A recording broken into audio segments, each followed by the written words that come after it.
Hello students, आप सभी लोगों का सुमित राणा बीएससी क्लासेस में स्वागत है। बेटा आज के इस वीडियो लेक्चर में हम बात करने वाले हैं मैग्नेटिक प्रॉपर्टी। क्योंकि हम लोग फर्स्ट टेंशन सीरीज को डील कर रहे थे और फर्स्ट टेंशन सीरीज की जनरल प्रॉपर्टीज चल रही थी, उसी के रिस्पेक्ट में आज जो हम बात करने वाले हैं वो मैग्नेटिक प्रॉपर्टी। आइए स्टार्ट करते हैं इस लेक्चर को।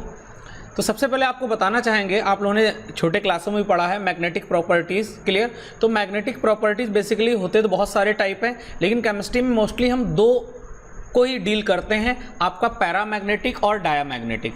पैरामैग्नेटिक और डायामैग्नेटिक। तो ऊपर हेडिंग पड़ी है magnetic properties of D block elements. जो हमारे डी ब्लॉक एलिमेंट्स हैं, और डी ब्लॉक एलिमेंट्स में हम कौन सी सीरीज डील कर रहे हैं, हम लोग 3D सीरीज डील कर रहे हैं, जिसको हम लोग फर्स्ट टेंशन सीरीज कहते हैं, क्लियर। तो जो मैग्नेटिक सबस्टेंस होते हैं, आप सभी लोग जानते हैं, जो चुंबकीय पदार्थ होते हैं, इनमें बेसिकली हम लोग दो प्रॉपर्टी डील करते हैं, एक पैरामैग्नेटिक सबस्टेंस और डायामैग्नेटिक सबस्टेंस। जो पैरामैग्नेटिक सबस्टेंस होते हैं, ये चुंबकीय क्षेत्र में अगर इनके निकट कोई मैग्नेटिक फील्ड या कोई चुंबक लेके आए, कोई चुंबकीय क्षेत्र में अगर इन पदार्थों को रखें, जो हमारे पैरामैग्नेटिक सबस्टेंस होते हैं, पैरामैग्नेटिक को हिंदी में अनचुंबकीय पदार्थ कहते हैं। क्या बोलते हैं बेटा इनको? अनचुंबकीय पदार्थ। और जो डायामैग्नेटिक सबस्टेंस होते हैं, इनको बेटा बोलते हैं प्रतिचुंबकीय पदार्थ।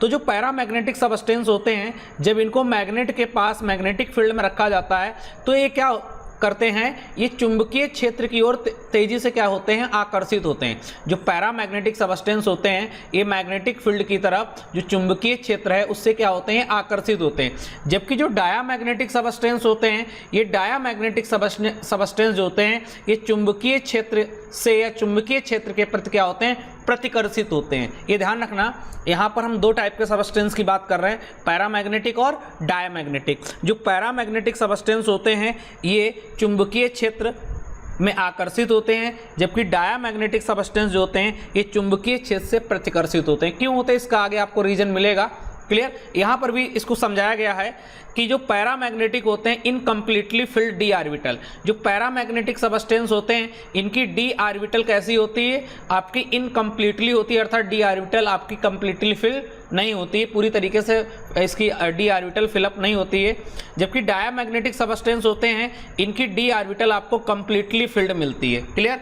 तो यहाँ पर अगर आपसे कोई पूछे कि डायामैग्नेटिक सबस्टेंस क्या होते हैं, तो आप कहेंगे कि ऐसे सबस्टेंस जिनकी डी ऑर्बिटल आपकी कैसी हो, फुलफिल हो, कंप्लीटली फिल्ड हो, फुल्ली फिल्ड हो, वो हमारे डायामैग्नेटिक सबस्टेंस कहलाते हैं। और पैरामैग्नेटिक कौन से होते हैं, जिनकी डी ऑर्बिटल कैसी हो बेटा, इनकम्प्लीटली हो। इनकम्प्लीट का अर्थ है कि पूरी तरीके से डी ऑर्बिटल फिलअप ना हो, क्लियर। चलिए, ये तो आपने इनकी कंडीशंस पढ़ ली कि पैरामैग्नेटिक में क्या होता है, डी ऑर्बिटल आपकी इनकम्प्लीट होती है, जबकि डाया में कंप्लीट आपकी फिलअप होती है। उसके बाद पैरामैग्नेटिक जो होते हैं चुंबकीय क्षेत्र में आकर्षित होते हैं, जबकि डायामैग्नेटिक जो होते हैं वो चुंबकीय क्षेत्र से प्रतिकर्षित होते हैं। ये तो इनके बारे में आप सबको मालूम है, एक जनरल आइडिया सबको मालूम है, पैरामैग्नेटिक और डायामैग्नेटिक, क्लियर। यहाँ पर देखिए, आप सभी लोग जानते हैं कि अब उसी चीज़ को थोड़ा सा यहाँ पर, क्योंकि हमें एग्जाम में थ्योरेटिकल लिखना है, तो इसको किस तरीके से लिखना है, ऊपर हेडिंग डालेंगे आप लोग मैग्नेटिक प्रॉपर्टी, लिखेंगे कि मैग्नेटिक बिहेवियर के आधार पर सबस्टेंस को दो पार्ट्स में क्लासिफाइड किया। ध्यान रखना, इनके जो चुंबकीय व्यवहार, यानी जो चुंबक के प्रति पदार्थों का जो व्यवहार होता है, भाई अलग अलग पदार्थों को आपने लिया और उन पदार्थों को क्या किया, आपने चुंबक के पास, मैग्नेटिक फील्ड के पास या मैग्नेट के पास लेके गए, और उनका अलग अलग जो व्यवहार मिला, उनका जो अलग अलग बिहेवियर मिला, उसके आधार पर इनके दो हमने पार्ट्स किए। वैसे हैं तो बहुत सारे पार्ट्स, लेकिन हम केमिस्ट्री में दो पार्ट्स पढ़ते हैं, एक पैरामैग्नेटिक और एक आपका डायामैग्नेटिक, क्लियर। पैरामैग्नेटिक क्या है, लिखा है T presence of unpaired electron. अभी भी इस वाली स्लाइड में भी यही बात चल रही थी कि पैरामैग्नेटिक क्या होते हैं, पैरामैग्नेटिक वो सबस्टेंस होते हैं जो जिनकी डी ऑर्बिटल इनकम्प्लीट होती, क्लियर। तो यहाँ लिखा है कि पैरामैग्नेटिक क्या होते हैं, लिखा है प्रेजेंस ऑफ अनपेयर्ड इलेक्ट्रॉन। इनकी डी ऑर्बिटल में कैसे इलेक्ट्रॉन होंगे बेटा, अनपेयर्ड होंगे। अनपेयर्ड इलेक्ट्रॉन का अर्थ है कि इसकी जो डी ऑर्बिटल होगी बेटा, वो आपकी इनकम्प्लीट होगी। कैसी होगी बेटा, इनकम्प्लीट होगी। पहली प्रॉपर्टी, पहला पॉइंट आपके समझ में आ गया कि इसके अंदर क्या होंगे, आपके अनपेयर्ड इलेक्ट्रॉन होंगे। दूसरा पॉइंट क्या है कि substances attracted towards magnetic field, जो पैरामैग्नेटिक सबस्टेंस होते हैं, मैग्नेटिक पदार्थ होते हैं जिनको हिंदी में अनचुंबकीय पदार्थ कहते हैं, ये चुंबकीय क्षेत्र में कैसे होते हैं बेटा, चुंबकीय क्षेत्र में आकर्षित होते हैं। यहां तक क्लियर हो गया सबका? आगे बढ़ते हैं। जो डायामैग्नेटिक सबस्टेंस होते हैं, डायामैग्नेटिक कौन होते हैं, अभी बताया था कि डायामैग्नेटिक की जो डी ऑर्बिटल होती है बेटा, वो कैसी होती है, आपकी फुल्ली फिल्ड होती है, या कह सकते हैं कंप्लीटली फिल्ड होती है। ओके, इसके ऊपर दो मैंने पॉइंट्स लिखे हैं कि substances repelled by magnetic field. जो डायामैग्नेटिक सबस्टेंस होते हैं इनकी डी ऑर्बिटल पूरी तरीके से भरी होती, इसलिए चुंबकीय क्षेत्र में कैसे होते हैं, चुंबकीय क्षेत्र से प्रतिकर्षित होते हैं। और अब्सेंस ऑफ अनपेयर्ड इलेक्ट्रॉन, इसमें किसी तरीके का कोई भी अनपेयर्ड इलेक्ट्रॉन नहीं होगा।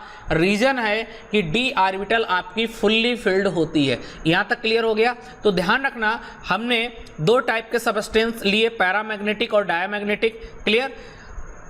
और इनको क्या किया, आपने मैग्नेटिक फील्ड में लेके गए तो क्या देखा कि कुछ ऐसे सबस्टेंस हैं जो क्या करते हैं, मैग्नेटिक फील्ड में आकर्षित हो जाते हैं, उनको पैरामैग्नेटिक बोल दिया गया। कुछ ऐसे सबस्टेंस होते हैं जो मैग्नेटिक फील्ड से क्या होते हैं, प्रतिकर्षित होते हैं, उनको हमने क्या बोल दिया, डायामैग्नेटिक। यहां तक क्लियर हो गया?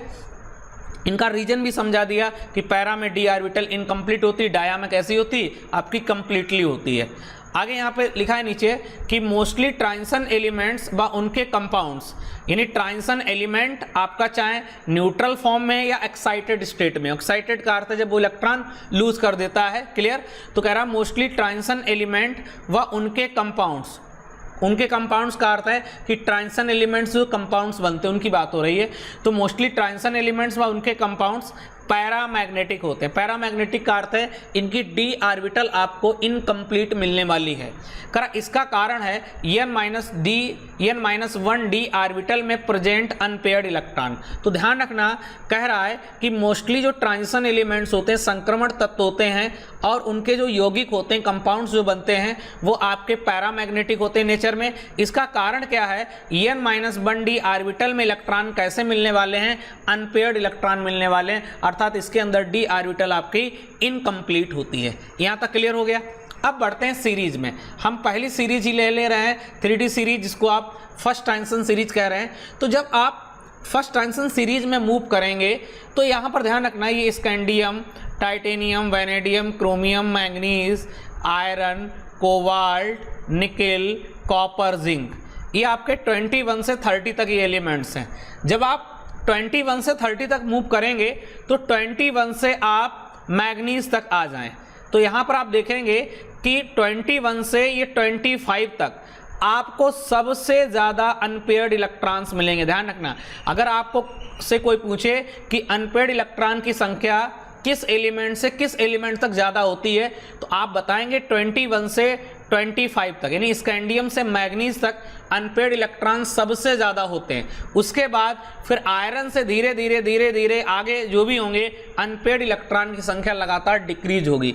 आपको एक चीज बोलना चाहेंगे कि जिस एलिमेंट के अंदर अनपेयर्ड इलेक्ट्रॉन की संख्या जितनी ज्यादा होगी, ध्यान रखना, अगर अनपेयर्ड इलेक्ट्रॉन्स जितने ज्यादा होंगे, जिस एलिमेंट के अंदर अनपेयर्ड इलेक्ट्रॉन जितने ज्यादा होंगे, डी ऑर्बिटल में अनपेयर्ड इलेक्ट्रॉन जितने ज्यादा होंगे, उसका जो मैग्नेटिक नेचर है, मैग्नेटिक नेचर का अर्थ है, आगे हम लोग मैग्नेटिक मोमेंट कैलकुलेट करेंगे। क्लियर? तो उसका जो मैग्नेटिक मोमेंट मिलने वाला है, या कह सकते हैं उसका जो पैरामैग्नेटिक नेचर मिलने वाला है, वो सबसे ज्यादा मिलेगा। तो ध्यान रखेंगे, लिखा भी है कि स्कैंडियम से अगर मैग्नीज तक आप ट्रेवल करें, चलें, तो कह रहे number of unpaired electrons increases, सबसे ज्यादा आपको अनपेयर्ड इलेक्ट्रॉन मिलने वाले हैं स्कैंडियम से मैग्नीज तक। आप देखेंगे कि स्कैंडियम 3D1, फिर 3D2, 3D3, 3D4, clear, 3D5, यहाँ पर आप क्या कर देंगे, यहाँ 3D5, 3D6, 3D7। तो आप क्या देख रहे हैं कि ये स्टार्टिंग में अनपेयर्ड इलेक्ट्रॉन सबसे ज्यादा मिलने वाले हैं। तो ध्यान दीजिएगा, current number of unpaired electrons increases, scandium से मैग्नीज तक नंबर ऑफ अनपेयर्ड इलेक्ट्रॉन सबसे ज्यादा इंक्रीज होते बढ़ते हैं। करंट ट्रांजिशन मेटल आयन में पैरामैग्नेटिक करैक्टर बढ़ता है। तो ध्यान रखना, नंबर ऑफ अनपेयर्ड इलेक्ट्रॉन ज़्यादा हैं, इसलिए इनके अंदर जो पैरामैग्नेटिक करैक्टर है, पैरामैग्नेटिक करैक्टर का अर्थ है जो अनुचुंबकत्व का जो नेचर होता है, गुण होता है, वो सबसे ज़्यादा आपको मिलने वाला है। रीजन है, उसका कारण है नंबर ऑफ अनपेयर्ड इलेक्ट्रॉन्स बहुत बड़ी तादाद में आपको मिलते हैं। अगला पॉइंट है, कर मैग्नीज के बाद पैरामैग्नेटिक नेचर डिक्रीज होता है। ध्यान रखना, this is the most important line कि मैग्नीज के बाद जैसे आप जिंक तक आगे ट्रेवल करेंगे, आपका जो मैग्नेटिक नेचर है, जो आपका अनुचुंबकीय गुण है, वो धीरे धीरे आपका डिक्रीज होता है। क्यों डिक्रीज होता है बेटा? उसका कारण क्या है? Number of unpaired electrons decrease होते हैं। तो ध्यान दीजिएगा, बहुत इंपॉर्टेंट पॉइंट है। अगर आपसे कोई कहे कि स्कैंडियम से मैग्नीज तक जो पैरामैग्नेटिक करैक्टर है वो बढ़ेगा या घटेगा, तो सबसे ज़्यादा आपका पैरामैग्नेटिक करैक्टर स्कैंडियम से मैग्नीज तक बढ़ता है। उसके बाद आपका क्या होता है? पैरामैग्नेटिक करैक्टर जो है डिक्रीज होता है। तो बढ़ेगा क्या? डायामैग्नेटिक। कैसे, वो भी हम लोग आगे डिस्कस करेंगे। कह रहा है कि सबस्टेंस का पैरामैग्नेटिक इफेक्ट मैग्नेटिक मूवमेंट की फॉर्म में कैलकुलेट किया जाता है। देखिए, हमें दो चीज़ें तो दिमाग में एकदम बैठ गई हैं कि पैरामैग्नेटिक और डायामैग्नेटिक। पैरामैग्नेटिक क्या होता है और डायामैग्नेटिक क्या होता है? तो पैरामैग्नेटिक ऐसे पदार्थ होते हैं जो चुंबकीय क्षेत्र में आकर्षित होते हैं, और डायामैग्नेटिक वो सबस्टेंस होते हैं चुंबकीय क्षेत्र से प्रतिकर्षित होते हैं। ये तो इनकी हो गई एक तरह की फिजिकली, कि इन पदार्थों को चुंबक के आसपास रखा और उनका हमने बिहेवियर देखा। लेकिन अगर इनको थोड़ा सा केमिकली और इनको थोड़ा सा इलेक्ट्रॉन की फॉर्म में देखना, तो यहाँ पर समझना ये है कि जो पैरामैग्नेटिक होंगे इनकी डी ऑर्बिटल इनकम्प्लीट होगी, ध्यान रखना। और जो डायामैग्नेटिक सबस्टेंस होंगे इनकी डी ऑर्बिटल आपकी कैसी होगी? कंप्लीटली होगी। तो ध्यान रखना, पैरामैग्नेटिक की डी ऑर्बिटल इनकम्प्लीट होती है, जबकि डायामैग्नेटिक की डी ऑर्बिटल आपकी फुल्ली फिल्ड या कंप्लीट होती। कैसे, हम लोग अभी आगे डिस्कस करने वाले हैं। अब बात आ रही है कि अभी आपने पीछे वाली स्लाइड में यहाँ पर देखा था कि स्कैंडियम से मैग्नीज तक आपका पैरामैग्नेटिक करैक्टर सबसे ज़्यादा होता है। अब बात आ रही है, इस पैरामैग्नेटिक करैक्टर को हम लोग जानते हैं कि अनपेयर्ड इलेक्ट्रॉन जितने ज़्यादा होंगे पैरामैग्नेटिक करैक्टर उतना ज़्यादा होगा। अब हुआ क्या, यहाँ पर एक सबसे मैथमेटिकल कैलकुलेशन बनाई गई कि अगर किसी सबस्टेंस के अंदर किसी सबस्टेंस या किसी एलिमेंट के अंदर, वो चाहे ट्रांजिशन एलिमेंट हो या उस ट्रांजिशन एलिमेंट का कंपाउंड हो, ध्यान रखना दोनों चीजें हैं कि या तो वो एलिमेंट हो सकता है या वो आपका एलिमेंट से बना कंपाउंड हो सकता है। तो ध्यान रखना, किसी एलिमेंट के अंदर अगर पैरामैग्नेटिक करैक्टर देखना है तो उसका एक दूसरा तरीका बनाया गया, एक दूसरा पैरामीटर बनाया गया, मैग्नेटिक मूवमेंट। अगर किसी एलिमेंट का मैग्नेटिक मूवमेंट जितना ज्यादा होगा उसका पैरामैग्नेटिक करैक्टर उतना ज्यादा होगा, अर्थात वो चुंबकीय क्षेत्र में उतना तेजी से आकर्षित होगा। तो ध्यान रखना कि यहां पर एक नई कैलकुलेशन बनाई गई है कि अगर किसी सबस्टेंस के अंदर पैरामैग्नेटिक करैक्टर या पैरामैग्नेटिक इफेक्ट आपको चेक करना है तो उसके अंदर मैग्नेटिक मूवमेंट आप कैलकुलेट कर लो। अब बात आ रही है कि सर ये मैग्नेटिक मूवमेंट, चुंबकीय आघूर्ण कैसे कैलकुलेट किया जाएगा, उसका मैं भी आपको तरीका बताने वाला हूं। तो ध्यान रखना, किसी एलिमेंट या किसी कंपाउंड के अंदर जब कभी आपको पैरामैग्नेटिक करैक्टर या पैरामैग्नेटिक इफेक्ट आपको चेक करना हो कि कम है या ज्यादा, तो उसका एक दूसरा विकल्प बना दिया गया, मैग्नेटिक मूवमेंट। बस मैग्नेटिक मूवमेंट निकाल लो उस एलिमेंट या कंपाउंड का, आपको क्या पता चल जाएगा कि इसके अंदर पैरामैग्नेटिक करैक्टर कम है या ज्यादा। अगर ज्यादा होगा तो मैग्नेट के चुंबकीय क्षेत्र के प्रति आकर्षित होगा, अगर कम है आपका तो वो क्या होगा, चुंबकीय क्षेत्र से प्रतिकर्षित होगा। यहां तक क्लियर हुआ? चलिए आगे बढ़ते हैं। तो यहां पर लिखा है मैग्नेटिक मूवमेंट, हिंदी में बोलते हैं चुंबकीय आघूर्ण। तो आज से हम लोग ध्यान रखेंगे कि जो पैरामैग्नेटिक करैक्टर है उसको किस फॉर्म में पढ़ने वाले हैं, मैग्नेटिक मूवमेंट की फॉर्म में पढ़ने वाले हैं। क्लियर? मैग्नेटिक मूवमेंट जितना ज्यादा होगा हम कहेंगे इसके अंदर पैरामैग्नेटिक करैक्टर उतना ज्यादा है। क्लियर? तो लिखा है कि एक इलेक्ट्रॉन का मैग्नेटिक मूवमेंट इलेक्ट्रॉन के स्पिन व उसकी ऑर्बिटल मोशन दोनों के कारण होता है। बहुत इंपॉर्टेंट है। अब ध्यान दीजिएगा, ये न्यूक्लियस है एटम का, ये इलेक्ट्रॉन घूम रहा है, ये इसकी ऑर्बिटल मोशन कहलाती है, ये इसकी ऑर्बिटल मोशन कहलाती है इलेक्ट्रॉन की, और इलेक्ट्रॉन साथ ही साथ अपनी धुरी पर भी घूमता है, ये इसकी स्पिन मोशन कहलाती है। तो ध्यान रखना, यहां पर जो आपको मैग्नेटिक मूवमेंट मिलने वाला है, क्लियर, ये दोनों के कारण मिलता है, स्पिन मोशन के कारण और आर्बिटल मोशन के कारण। तो ध्यान रखना कि मैग्नेटिक मोमेंट को लिखा गया है यहाँ पर mu S plus L. Clear. तो यहाँ पर जो मैग्नेटिक मोमेंट है ये आपकी इलेक्ट्रॉन की स्पिन, यानी कि इलेक्ट्रॉन की स्पिन और इलेक्ट्रॉन की ऑर्बिटल मोशन दोनों के कारण यहाँ पर मैग्नेटिक मोमेंट बनता है। क्लियर। तो मैग्नेटिक मोमेंट में दो चीजें होती हैं, स्पिन मोशन जिसको म्यू एस से लिखेंगे और दूसरा है आपका ऑर्बिटल मोशन म्यू एल। कहानी समझ में आई। तो मैग्नेटिक मोमेंट में कितनी चीजें, या कह सकते हैं कि मैग्नेटिक मोमेंट दो चीजों से मिलकर बनता है, स्पिन मोशन के कारण और ऑर्बिटल मोशन के कारण। क्लियर। यहाँ पर हम लोग टोटल मैग्नेटिक मोमेंट निकालेंगे, इन दोनों को जोड़ देंगे तो यहाँ पर लिखेंगे म्यू एस प्लस एल बराबर mu S plus mu L. Clear. यहाँ पर इसका डेरिवेशन नहीं दिया गया है, बस यहाँ पर डायरेक्ट फार्मूले का यूज किया गया है।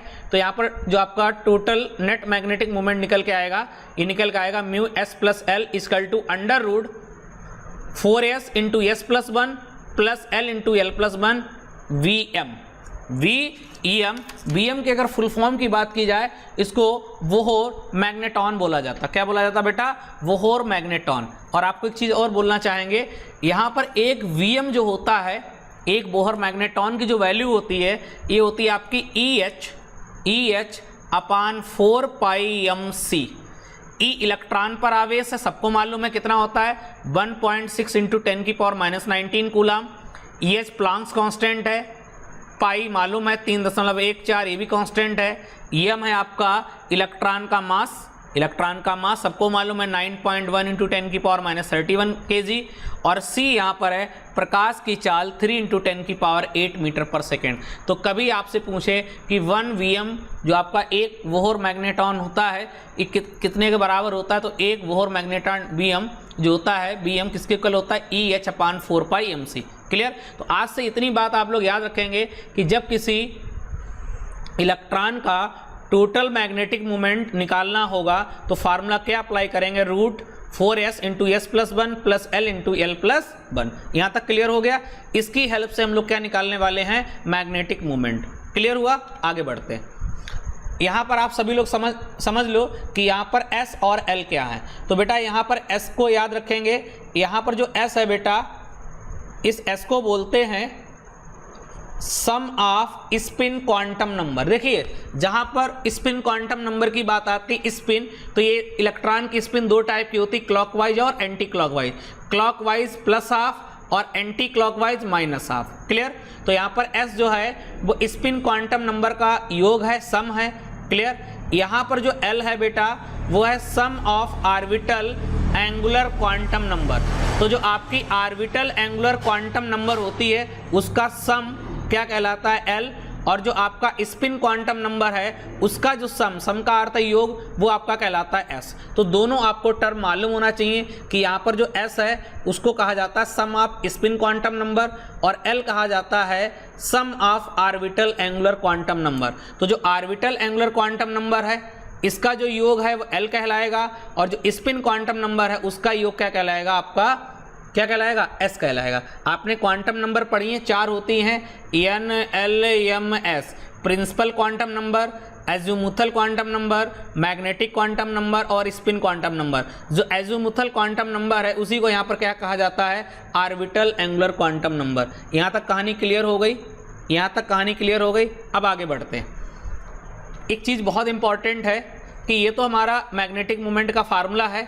यहाँ पर आपको बताना चाहेंगे कि जो डी ब्लॉक के एलिमेंट्स होते हैं जनरली, तो डी ब्लॉक के एलिमेंट्स जनरली म्यूएस को फॉलो नहीं करते, यानी म्यूएस को कैलकुलेट, यहाँ पर डी ब्लॉक एलिमेंट्स में जनरली म्यूएस को कैलकुलेट नहीं किया जाता है। ध्यान रखना, इसमें नहीं किया जाता है, बहुत इंपॉर्टेंट है। ये जो आपके डी ब्लॉक एलिमेंट्स हैं इनमें जो म्यूएस को है वो जनरली कैलकुलेट नहीं किया जाता है। तो यहाँ पर गलत बोल गए, यहाँ पे डी ब्लॉक एलिमेंट्स में जनरली म्यूएस को कैलकुलेट किया जाता है और एल को कैलकुलेट नहीं किया जाता है। ध्यान रखना, जो आपके डी ब्लॉक एलिमेंट्स होते हैं इसमें स्पिन क्वांटम नंबर को कैलकुलेट किया जाता है, और जो आपका ऑर्बिटल एंगुलर क्वांटम नंबर है इसको यहाँ पर क्या कर दिया जाता है, छोड़ दिया जाता है। ध्यान रखना, इसमें डी ब्लॉक एलिमेंट्स में ऑर्बिटल एंगुलर क्वांटम नंबर का बहुत बड़ा रोल नहीं रहता है, इसलिए इसको ड्रॉप कर दिया जाता है। This is the most important line. ये बहुत इंपॉर्टेंट लाइन है कि डी ब्लॉक एलिमेंट्स में जनरली म्यूएस को कैलकुलेट किया जाता है। ध्यान रखना, स्पिन क्वांटम नंबर को और जो आपका ऑर्बिटल एंगुलर क्वांटम नंबर है इसको क्या कर दिया जाता है, कैलकुलेट नहीं किया जा सकता है, कैलकुलेट नहीं किया जाता है। कारण क्या है, इसका इस पर ज़्यादा फर्क नहीं पड़ता है। क्लियर, इस वजह से इसको क्या कर देते हैं, यहाँ से रिमूव कर दिया जाता है। तो फार्मूला हमारा क्या बनेगा, यहाँ पर हमारा जो फार्मूला बनने वाला है वो यहाँ पर L तो 0 हो जाएगा, बचेगा कितना, √4s × s + 1। तो ध्यान रखना, अगर आपसे कोई पूछे यहाँ पर L 0 क्यों, तो उसको बोल देना है कि जो हमारे ट्रांजिशन एलिमेंट्स होते हैं इसमें हमारा ऑर्बिटल एंगुलर मोमेंटम का कोई योगदान ज़्यादा नहीं रहता, इसलिए इसको ड्रॉप कर दिया जाता है। तो यहाँ पर इसको 0 कर देंगे तो फार्मूला क्या बन जाएगा, μs बराबर √4s × s + 1 bm, Bohr magneton. अब यहाँ पर जो s है ये कहलाता है स्पिन क्वांटम नंबर। क्लियर, इसको थोड़ा सा हम चेंज करने वाले हैं इस फार्मूले को। तो यहाँ पर हम लोग s जो है इसको क्या लिखने वाले हैं, number of unpaired electron divide by 2, यानी s को किससे रिप्लेस कर देंगे, n/2 से। तो s की जगह क्या रख देंगे बेटा, n/2 + 1, 2 से 2 2 जा 4, 2 आ जाएगा, तो 2n हो जाएगा। और यहाँ पर कितना हो जाएगा बेटा, n/2 + 1। तो इसको सॉल्व करेंगे, 2n, यहाँ पर 2 एलसीएम ले लेना, n + 2, 2 से 2 कैंसिल, तो कितना बचेगा, √n × n + 1। ये आपका क्या निकल के आ गया, ये आपकी मैग्नेटिक मोमेंट निकल के आ गया, μs बराबर √n × n + 2। कहानी समझ भाई। अभी जो आपका फार्मूला था ना, यहाँ पर L 0 हो जाएगा, तो केवल क्या बचेगा आपका, μs बचेगा। तो आज से इतना याद रखेंगे सभी लोग आज से क्या याद रखेंगे कि जब कभी बात आ जाए मैग्नेटिक मोमेंट कैलकुलेट करने की, तो ध्यान रखना μs बराबर, देखिए कुछ बुकें ऐसी छापती हैं वहाँ पर μs नहीं, उनका μ बराबर √n × n + 2 लगा होता है, तो घबराने की कोई आवश्यकता नहीं है। कारण क्या है, वो लोग ऑर्बिटल एंगुलर मोमेंट को, ऑर्बिटल क्वांटम नंबर को कैलकुलेट नहीं करते। ये वाली जो क्वांटम नंबर है आपकी ऑर्बिटल एंगुलर क्वांटम नंबर, ये इसमें शामिल नहीं करते, इसलिए वो लोग क्या करते हैं, डायरेक्ट फार्मूला μ बराबर √n × n + 2। लेकिन मैंने पूरी प्रक्रिया बता दी आपको कि पूरा फार्मूला क्या था और उसमें फिर L को क्यों नहीं लिया गया, क्योंकि इसमें जो आपका जो ट्रांजिशन एलिमेंट्स होते हैं इनमें जो है ऑर्बिटल क्वांटम नंबर जो आपकी है, ऑर्बिटल एंगुलर क्वांटम नंबर, इसका योगदान ज़्यादा नहीं रहता, इस वजह से इसको क्या कर दिया जाता है, रिमूव कर दिया जाता है। ओके, अब हम लोग क्या कर रहे हैं कि यहाँ पर n सभी लोगों को मालूम है, n क्या कहलाते हैं, नंबर ऑफ अनपेयर्ड इलेक्ट्रॉन्स। पहले भी बता दिया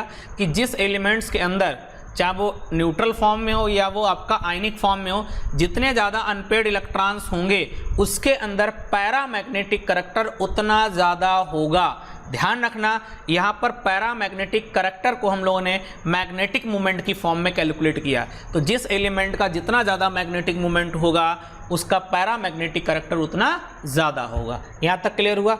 अब आइए इनको हम 1 by 1 निकाल लेते हैं, कैलकुलेट कर लेते हैं। जैसे स्कैंडियम ट्रिपल+ का निकालना आपका, यहाँ पर इसकी स्कैंडियम की ऑक्सीडेशन स्टेट +3 है ना, तो यहाँ पर क्या हो जाएगा, स्कैंडियम 21 होता है, तो इसको इसका इलेक्ट्रॉनिक कॉन्फ़िगरेशन करिए, आर्गन 18, 2 20, 1 21, यहाँ से 3 इलेक्ट्रॉन निकाल दीजिए, तो कुछ इस तरीके से आएगा। तो आप यहाँ पर देख पा रहे हैं कि स्कैंडियम में इसकी जो d ऑर्बिटल है इसमें अनपेयर्ड इलेक्ट्रॉन 0 आ गए।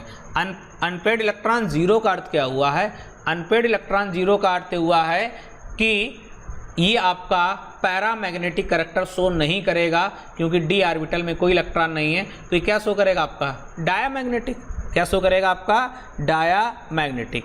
क्लियर, आगे बढ़ते हैं। ऐसे ही अनपेयर्ड इलेक्ट्रॉन 0, तो इसका मैग्नेटिक मोमेंट निकालेंगे, √n × n + 2, n की वैल्यू रख देंगे तो 0 ही आएगा निकल के।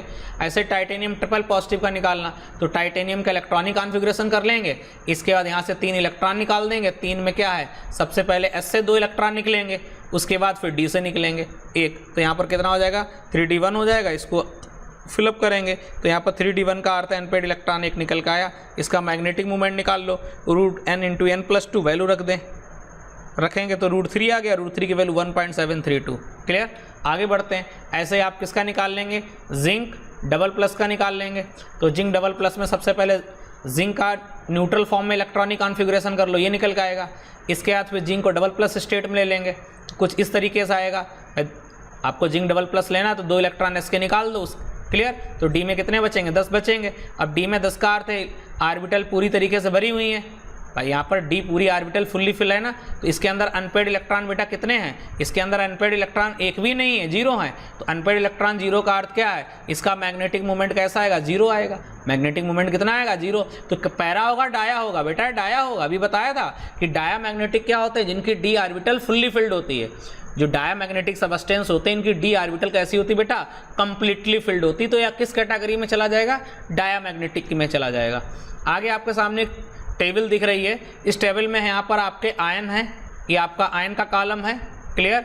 इसके बाद फिर ये आपका कॉन्फ़िगरेशन है, जैसे स्कैंडियम 3 पॉजिटिव का ले लिया तो यहाँ पर 3d 0 आ गया ना, इसके अंदर अनपेड इलेक्ट्रॉन 0 है, इसका मैग्नेटिक मोमेंट कैलकुलेट किया गया और ये ऑब्जर्व किया गया इसका, क्लियर। तो यहाँ पर कैलकुलेट वैल्यू भी 0 आई और इसकी जो ऑब्जर्व्ड वैल्यू है, क्लियर, तो इसका भी वैल्यू कितना आया, 0। फिर टाइटेनियम ट्रिपल पॉजिटिव का 3d1 आया, अनपेड इलेक्ट्रॉन 1 है, इसका कैलकुलेट किया गया, मैग्नेटिक मोमेंट इतना आया और जो आपका ऑब्जर्व वैल्यू है वो भी आपकी कितनी आई, 1.75, क्लियर। इस तरीके से हर एक एलिमेंट का आपका मैग्नेटिक मोमेंट कैलकुलेट किया गया। तो आप देख रहे हैं कि इसमें सबसे ज़्यादा जो मैग्नेटिक मोमेंट मिलने वाला है वो किसका मिलने वाला है, मैग्नीज का। कारण क्या है, अनपेड इलेक्ट्रॉन सबसे ज़्यादा हैं। तो मैंने पहले भी बताया कि जिस एलिमेंट के अंदर नंबर ऑफ अनपेड इलेक्ट्रॉन्स जितने ज़्यादा होंगे उसका मैग्नेटिक मोमेंट उतना ज़्यादा होगा, अर्थात उसका जो पैरामैग्नेटिक करैक्टर है वो सबसे ज़्यादा होगा, अर्थात ये सबस्टेंस या ये एलिमेंट मैग्नेटिक फील्ड के प्रति ज़्यादा अट्रैक्टिव होगा, ज़्यादा अट्रैक्ट करेगा मैग्नेटिक फील्ड में, क्लियर। यहाँ पर एक क्वेश्चन भी लगा, ये क्वेश्चन से calculate the magnetic moment of the divalent ion in the aqueous solution, it's number atomic number. ये मैग्नीज का है ना, क्लियर। तो मैग्नीज की कौन सी फॉर्म लेनी है, मैग्नीज की डबल प्लस लेना, क्योंकि यहाँ पर कह रहा है डाइवैलेंट। तो सबसे पहले मैग्नीज का कॉन्फ़िगरेशन कर देंगे, फिर 2 इलेक्ट्रॉन निकाल देना, अर्थात मैग्नीज की डबल प्लस स्टेट ले लेना। तो इसके अंदर अनपेड इलेक्ट्रॉन कितने बेटा आ जाएंगे, 5 निकल के आ जाएंगे। फार्मूला लगा देना, क्या फार्मूला है, √n × n + 2, क्लियर। इसकी वैल्यू रख देना 5 × 5 + 2, कितना आ जाएगा, 7 7 पंजे 35, रूट कितना आ जाएगा 35, इसका वर्गमूल ले लेंगे तो कितना आ जाएगा 5.92 Vm, क्लियर। तो इस तरीके से क्या किया गया, इनके मैग्नेटिक मोमेंट कैलकुलेट किए गए। ये थोड़ी सी टेबल आपके लिए हेल्प करेगी। बस मेरा बताने का जो मेन मोटिव है यही है कि आप जो मैग्नेटिक मोमेंट है वो है क्या। मैग्नेटिक मोमेंट का अर्थ है कि किसी एलिमेंट के अंदर मैग्नेटिक पैरामैग्नेटिक नेचर और डायामैग्नेटिक नेचर हम लोग कैसे निकालेंगे, क्लियर। एक टेबल और भी है आपके सामने, ये टेबल देखिए, यहाँ पर वही आयन है, नंबर ऑफ इलेक्ट्रॉन्स की बात है, कॉन्फ़िगरेशन है, इसमें इलेक्ट्रॉन का ये पूरा अरेंजमेंट है, किस तरीके से इनको बॉक्स में भरना है। फिर अनपेड इलेक्ट्रॉन्स है, मैग्नेटिक नेचर है और मैग्नेटिक मोमेंट है, क्लियर। जैसे स्कैंडियम है भाई, 3 इलेक्ट्रॉन निकाल देंगे तो कितने बचेंगे, 18 इलेक्ट्रॉन बचेंगे। फिर इसको भरेंगे तो डी में कुछ आ ही नहीं रहा, 0 है भाई, डी में इलेक्ट्रॉन है ही नहीं। तो डी में इलेक्ट्रॉन नहीं तो इसका करैक्टर कैसा हो जाएगा बेटा, डायामैग्नेटिक करैक्टर हो जाएगा। कैसा हो जाएगा बेटा, डायामैग्नेटिक हो जाएगा। मैग्नेटिक मोमेंट है 0 रखो तो 0 × 0 + 2 तो 0 ही तो आएगा। अगला उठाइए क्रोमियम का, क्रोमियम की कौन सी स्टेट लेनी, +3। तो क्रोमियम का 24 होता है, 3 इलेक्ट्रॉन निकाल देना, कितना बचेगा 21 बचेगा। इसको भरेंगे तो डी में कितने इलेक्ट्रॉन मिल रहे, 3 मिल रहे, 3 इलेक्ट्रॉन मिल रहे, तो अनपेड इलेक्ट्रॉन 3 आ गए, तो इसका अर्थ है पैरामैग्नेटिक करैक्टर आ गया। इसका मैग्नेटिक मोमेंट, ये 3 वैल्यू यहाँ रखना रूट के अंदर, तो √3 × 3 + 2 सॉल्व करना, इसका मैग्नेटिक मोमेंट इतना आ जाएगा। तो ऐसे हर एक एलिमेंट के आयन के जो भी आपके यहाँ पर जो एलिमेंट जो आयनिक फॉर्म में है सबके इन्होंने मैग्नेटिक मोमेंट। तो यहाँ पर देख रहे हैं कि इसका डाया आया, ये पैरा, भाई ये पैरा आएंगे यहाँ तक, ये पैरा है, ये पैरा आपका आया, क्लियर। और फिर डाया क्यों आ गया, क्योंकि यहाँ पर डी में कितने इलेक्ट्रॉन है, 10, अनपेड इलेक्ट्रॉन 0 आ गया तो डायामैग्नेटिक हो गया। अर्थात अगर इसको मैग्नेटिक फील्ड में रखेंगे तो मैग्नेटिक फील्ड के प्रति कैसा हो जाएगा, ये प्रतिकर्षित हो जाएगा।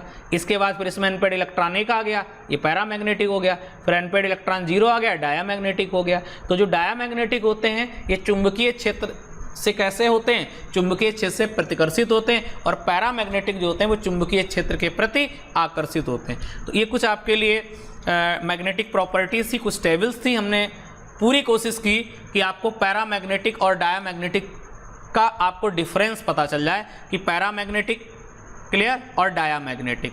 पैरामैग्नेटिक की जो डी ऑर्बिटल होगी वो इनकम्प्लीट होगी, क्लियर।